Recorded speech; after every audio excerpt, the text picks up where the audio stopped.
ไปแล้วปลาก็ไป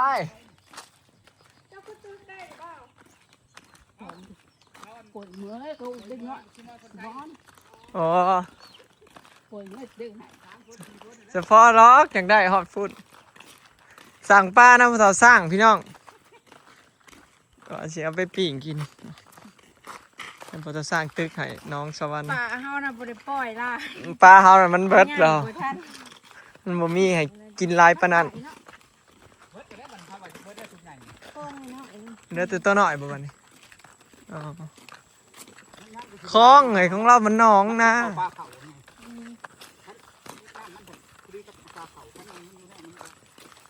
คันตึกงมหน่อยเอาเบิ่งปลาพี่น้อง ขายโลละ100 โลละ100 บาททั้งปลานิลปลาตะเพียนราคาสำคัญ ที่ตะกร้าไม่ใช่ เราได้ฮอต10 กิโลแล้วเลือกเอาเราเลือกเอาโลดแสดงมันลายเติม ก็มาแต่ปักซอกพี่น้องเมื่อยจนยาวทางแล้วโอ้ยเป็นคืนนะสบายยังมาแต่ปักซอกแล้วก็สัตว์ไปซื้อตู้ใช้พรมนี่ด้วย ทั้งคือหยัง ไม่ได้เลยเจ้า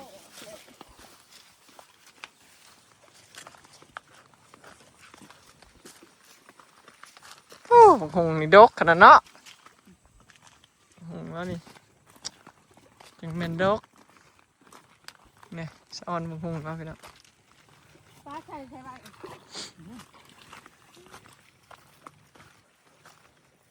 เราตึกแล้ว ก็ระบาดตึกสอนแล้วอ่ะเขาสั่งมันเฮบอระบาด มันเข่าปลาเขาตึก มัน เนี้ย มันหูมันขับลิอยู่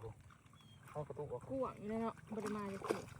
โบตะกี้คลองเราสำนั่นพี่น้องแต่ว่าอันนี้นะป้ากินเขาแล้วเบิดอันนี้นั่นนี่ แน่นบอก เขาแล้วเรือสำนี่ตะกี้เขาแล้วพี่ นอนอยู่ดิ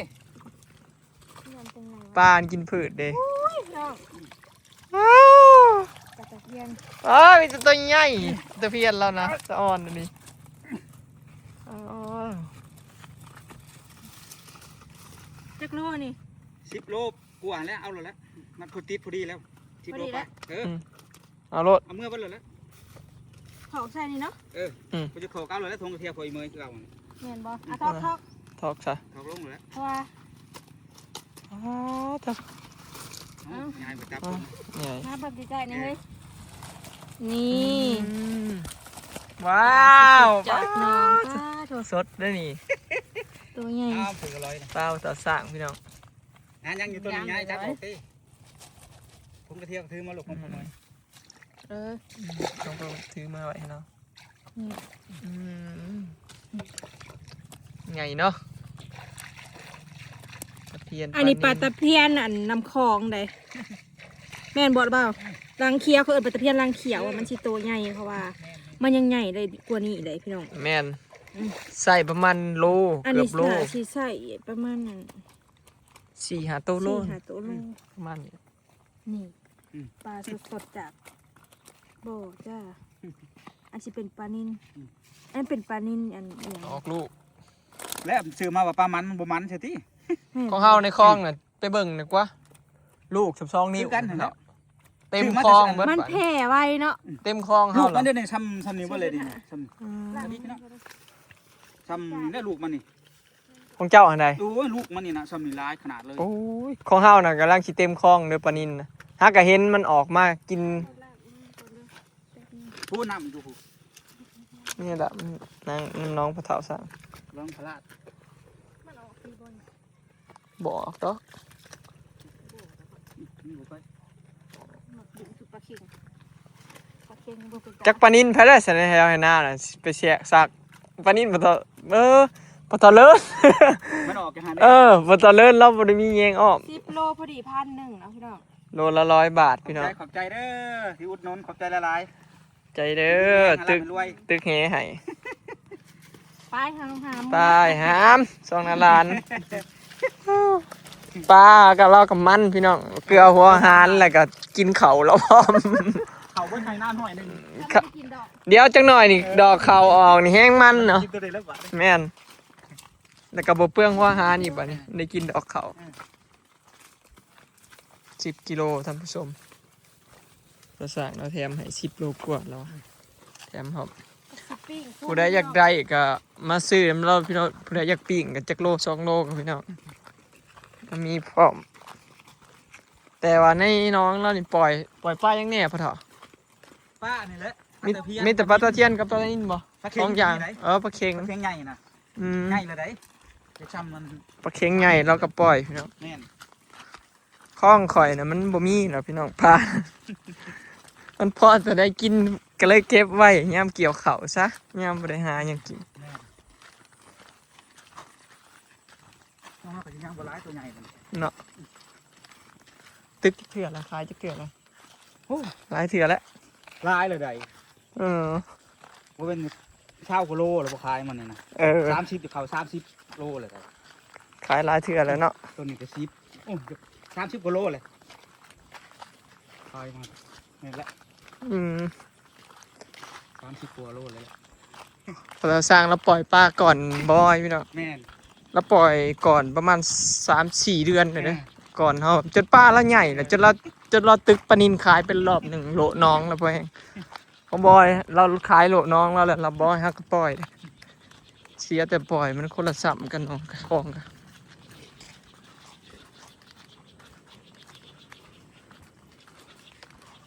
เดี๋ยวสิโทรบอกอีพ่อมาพี่น้องเดี๋ยวสิโทรบอกอีพ่อกับน้องมาไป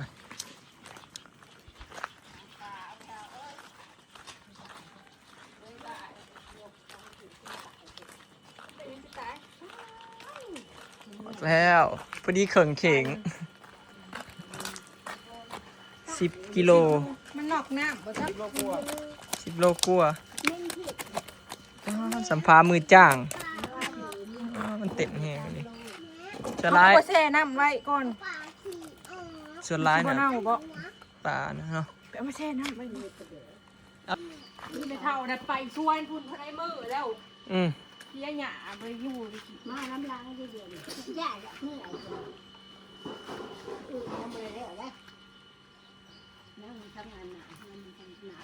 ยาสิแบ่งให้ข้าเจ้ากินซุ่มอยู่นี่เพื่อข้าจะไปกินยูทูบเนาะ แมนแบ่งว่าให้เป็นน้องเมย์รับปิ่งกันยังขออยู่เถอะ ข้าวกินยูทูบเพราะว่าแช่ไปเตยมากินเขาวพี่นะพี่น้องเพราะว่าบริบอกเขามากินเขาที่โดนแล้ว แม เนาะ น พอดีมีเอื้อยแล้วซื้อป่าหายอีก ว่าง่ายซะ น้องอีวันเลย บอกอีพอแล้วยังบริเคยมากินข้าวอีวัดสวนเลยเนาะก็เลยเอาที่โทรบอกไปเจยมากับอีพอมากินข้าวอีพี่เดี๋ยวได้ปลาแล้วกับที่โทรแล้วป่ะนี้ มันก็ค่ำมันก็ตายก่อนใช่ไหม เอาไปจุ่มใส่ข้องเขากับบ่ตาย เอาเอาถุงกระเทียมมาใส่ เออ ไปตอกเส้นอีกเลย แมน เดี๋ยวให้ได้เรียบร้อยเอาเถอะกินซุ่มหลายคนเลย เอาไว้ เดี๋ยวกินพูดนั่นวะ เอาไว้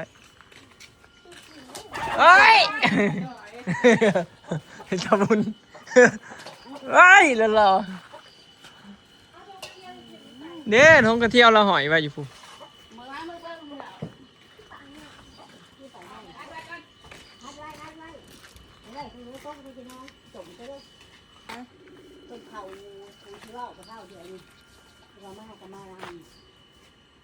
สิบตายบ่ เอาแล้วเต้ยนี่ยัง ก็ใช่น้ำเว้ยเนาะ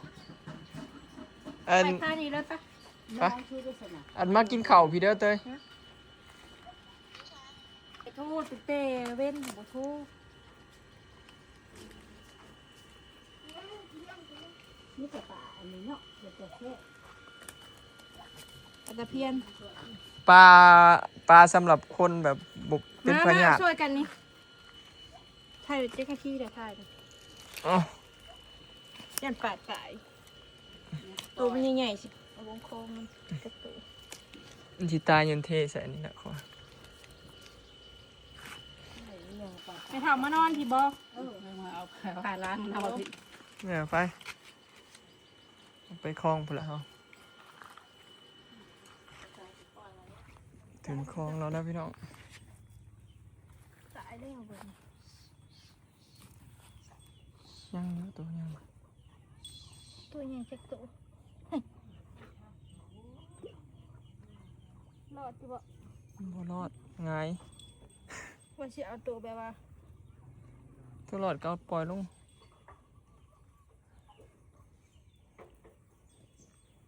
อันนี้ค่ะ อืม จักตัวจะได้ปลาตะเพียนนี่นะ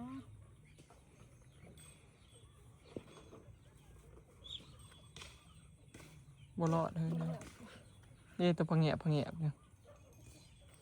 ข้างหลุมดิ มันบ่มีอันนั้นคือเก่าแล้วปล่อยลงกัน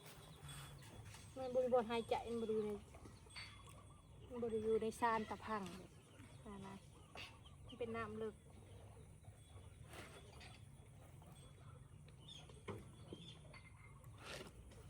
เนี่ยมันอยากเหงาตั้งแต่เอาขึ้นมาแต่ท่องเที่ยวแล้วแต่น้องมันอ่านขี่กันลุยออกซิเจน ชิโร่ดูบ่เกล็ดก็ออกได้เลย หลายโตมันอ่านท่องเที่ยวแต่แหลก เราจะปล่อยจากตัวมันตัวใหญ่เนาะพวกเฮาแล้วมันอยู่น้ำไอ้มันตัวสีเขียวรอดสิบ่ดิ หลอดก็มืออื่นก็เห็นผู้แล้ว ต้องเสียดายเด้อ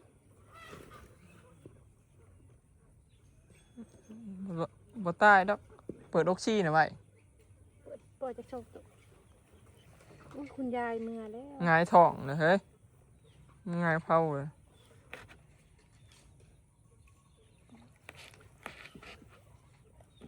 อาจจะกินข้าวอยู่สวนเพราะว่าเขายังบ่ได้มาเคยมาสวนทาจากเถื่อนะเขาไปเตยนะพี่น้องเพราะว่า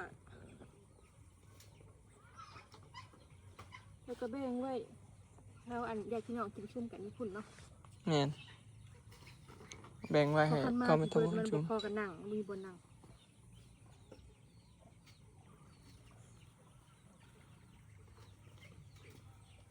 นี่แต่ปลาตะเพียนลายเนาะ ในคลองเราปลาตะเพียนหลายปลานินเราโลกขายไปแต่พุ่นเราบ่ได้ปล่อยอีกคันนี้เฮ้ย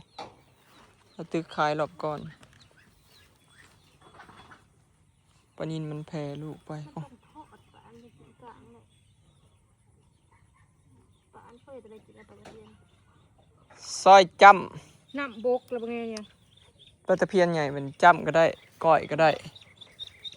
หรือว่าปิ้งทอดสลายก็ปิ้งทอดนะปลาตัวใหญ่ๆนะนี่พี่น้องมีคำเลยมือนี่บรรยากาศอยู่สวนพี่น้องนี่ประมาณนี้เนาะที่กินข้าวอยู่บ้านสวนเพราะว่าอีพอเราบ่เคยมาบ้านสวนบ่อยเนาะมากินข้าวอย่างนี้จักเถื่อเนาะแต่เห็ดเฮือนอันนี้ก็สิเป็นครั้งแรกที่เราสิมากินที่นี่เนาะนัดเพิ่นว่าเอาไปเตยที่มานั่งกินข้าวกันอยู่ตู้นี่พี่น้องแต่เห็ดบ้านสวนอีพอเราก็บ่ได้มาเล่นเลยเด้เรามาแวะแต่เทื่อเดียวเนาะมานี่คลิปนี้ก็สิขอเก็บภาพบรรยากาศโดยสำนีเด้อนะพี่น้องฝากเบิ่งคลิปฝากเป็นกำลังใจในเด้อเนาะไปแล้วสบายดี